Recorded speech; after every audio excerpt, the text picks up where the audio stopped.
தொகுதி மறுசீரமைப்பு என்ற பெயரில் தமிழ்நாட்டில் 8 நாடாளுமன்ற தொகுதிகளை குறைக்கும் சூழல் ஏற்பட்டிருப்பதாக முதலமைச்சர் மு.க.ஸ்டாலின் தெரிவித்துள்ளார்.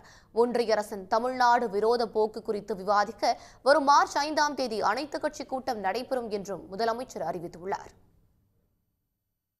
சென்னை தலைமைச் செயலகத்தில் முதலமைச்சர் மு.க.ஸ்டாலின் தலைமையில் அமைச்சரவைக் கூட்டம் நடைபெற்றது. கூட்டத்துக்கு பிறகு செய்தியாளர்கள் மத்தியில் பேசிய முதலமைச்சர், தொகுதி மறுசீரமைப்பு என்ற பெயரில் தமிழ்நாட்டில் நாடாளுமன்ற தொகுதிகளை குறைக்கும் அபாயம் ஏற்பட்டிருப்பதாக கூறினார். மக்கள் தொகை குறைவாக உள்ள காரணத்தால் நாடாளுமன்ற தொகுதிகளை குறைக்கும் சூழல் ஏற்பட்டுள்ளதாகவும், தமிழ்நாட்டில் மொத்தமுள்ள 39 தொகுதிகளில் 8 தொகுதிகளை இழக்கும் நிலை உருவாகியிருப்பதாக கூறினார்.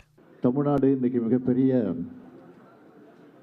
உரிமை போராட்டத்தை நடத்த வேண்டிய சூழ்நிலைக்கு தள்ளப்பட்டிருக்கு.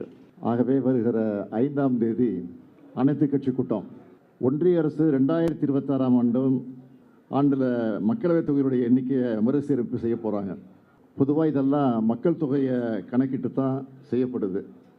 மக்கள் தொகை கட்டுப்படுத்தல் என்பது இந்தியா நாட்டுடைய மிக முக்கியமான இலக்கு. அந்த இலக்கை பொறுத்த வரைக்கும் நம்ம தமிழ்நாடு வெற்றி பெற்றிருக்கு, அது எல்லாருக்கும் தெரியும். பல பத்தாண்டுகளாக வெற்றிகரமான குடும்ப கட்டுப்பாடும் பெண்கள் கல்வி மற்றும் சுகாதார முன்முயற்சிகள் மூலம் நாம் இதை சாதிச்சிருக்கிறோம். மக்கள் தொகை குறைவாக இருக்கிற காரணத்தினாலே நாடாளுமன்றத்தினுடைய எண்ணிக்கையும் குறைக்க வேண்டிய ஒரு சூழ்நிலை ஏற்பட்டிருக்கு. இப்போ நாடு முழுக்க இருக்கக்கூடிய மக்களவை அடிப்படையில் தொகுதிகளை பிரித்தா தமிழ்நாட்டில் இருக்கக்கூடிய தொகுதிகளில் 8 தொகுதிகளை இழக்க வேண்டிய ஒரு சூழ்நிலை ஏற்பட்டிருக்கு.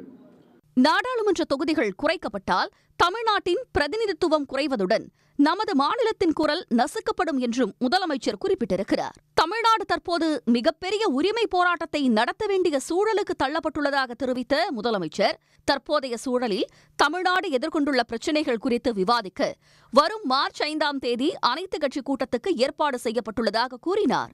தமிழ்நாட்டில் உள்ள கட்சிகள் அனைத்தும் இதில் பங்கேற்று தமிழகத்துக்காக குரல் கொடுக்க வேண்டும் என்று முதலமைச்சர் கேட்டுக் கொண்டார்.